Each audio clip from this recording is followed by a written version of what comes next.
Once upon a time, there was a bank called Goldman Sachs. It was a bank caught in the 2008 financial crisis, which was too big to fail.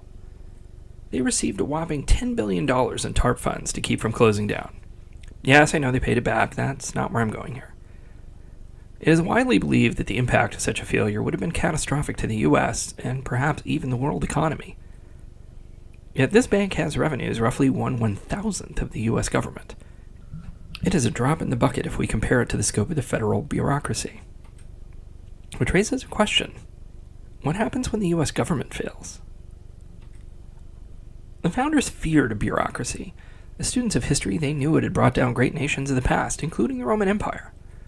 The Constitution provides little guidance in managing a sprawling bureaucracy.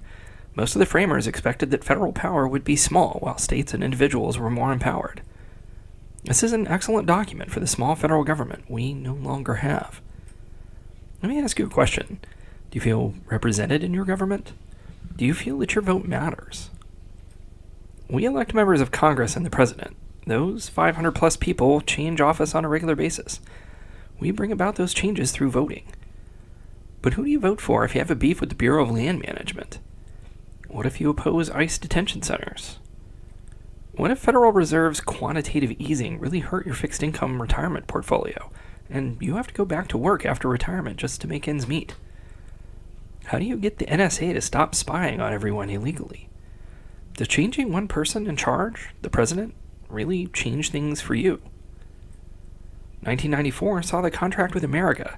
2006 saw a swing toward Democrats. Obama's 2008 campaign slogan was hope and change. The Tea Party had a huge impact in 2010, and Trump was elected in 2016. We just had 2018's blue wave. How much do these events actually change anything? Have you seen what's happening in France recently? Why do you think that is happening? Here's my idea. I believe that people don't feel represented by their governments anymore. I believe that people don't feel like their vote matters or that it changes very much. From Occupy Wall Street to the Tea Party to the blue wave of 2018, our government responds less and less to the people unless there is a massive public outcry. If there is no outrage in the media, simple inertia drives the bureaucracy forward with its goals, which are not necessarily our goals. If the current system is not enough to put government in the hands of the governed, then how could we do it? How can we bring this giant beast to heel before it consumes or breaks or fails everyone in the nation? Break it up. Rule number 1. No department in the bureaucracy can have more than $10 billion in budget. Ever. No indexing to inflation, no wiggle room.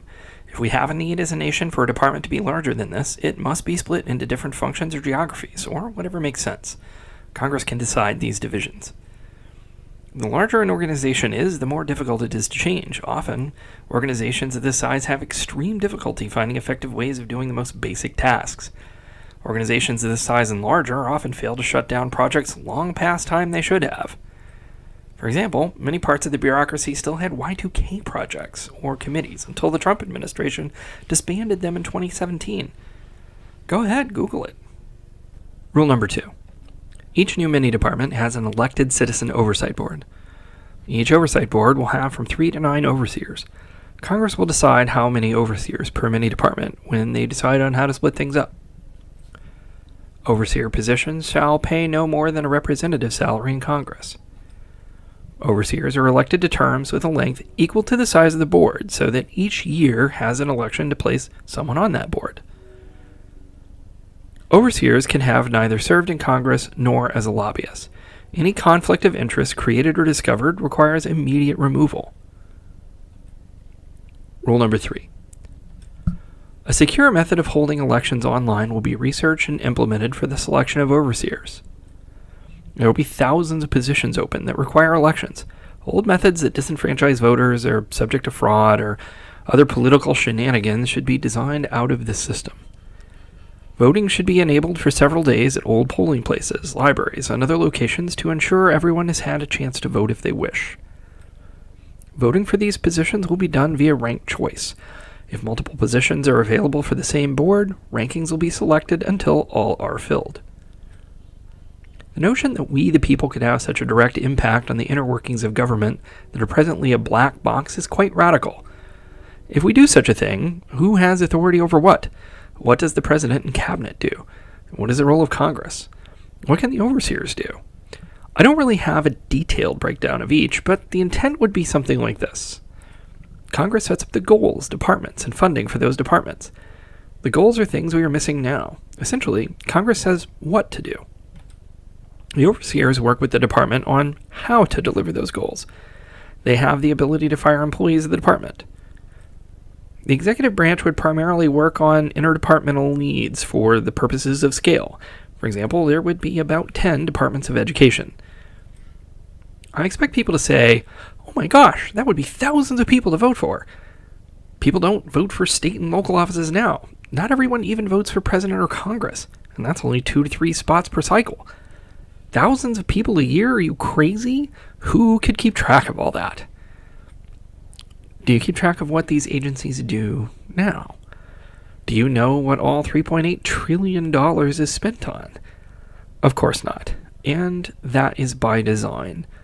These institutions maintain agendas, no matter if Democrats, Republicans, or Martians are in charge.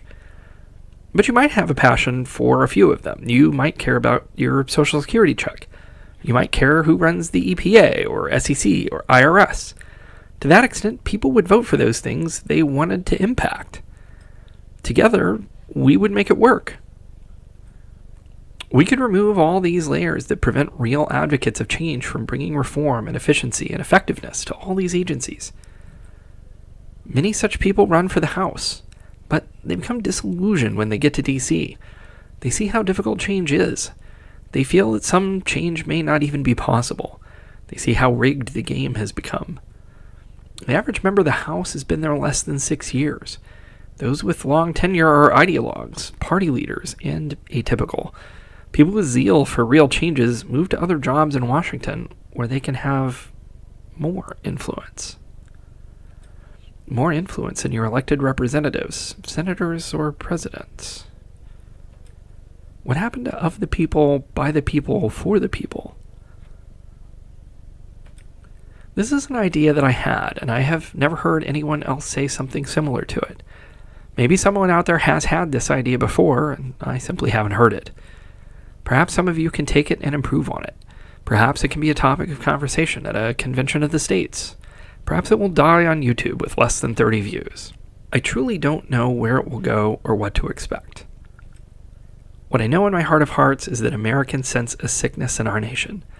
We have been promised change by Republicans and Democrats for as long as I can remember, plus most of the history I've read. What I know is that doing the same thing and expecting a different result is insanity. Republicans and Democrats rarely deliver meaningful change. We need to do something different. We need something new. Thanks for listening.